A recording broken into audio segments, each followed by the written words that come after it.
No čo ty, fešák? Buongiorno, buongiorno. A prečo máš také okuliare? To sú tie 3D? Nestačí ti vidieť dvojmo, keď sa toľko opíjaš stále každý večer? To musíš všetko vidieť 4-krát? A prečo sa voláš Mac? Však ty chodíš do McDonaldu. Big Mac, poznáš to však?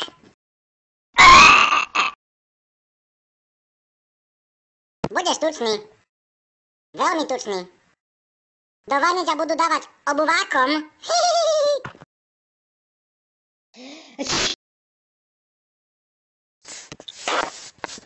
Giancarlo, a na niečo som prišiel. Chceš to vedieť? Ty si píšeš s cigánkami. Talianky sú škaredé ako noc a vyzerajú ako chlapi, všakže. Chceš? Naučím ťa po cigánsky. Alebo radšej nie. Tá Monika ťa naučí.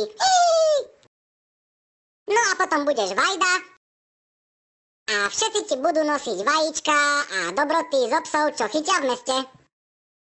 Odpadnem.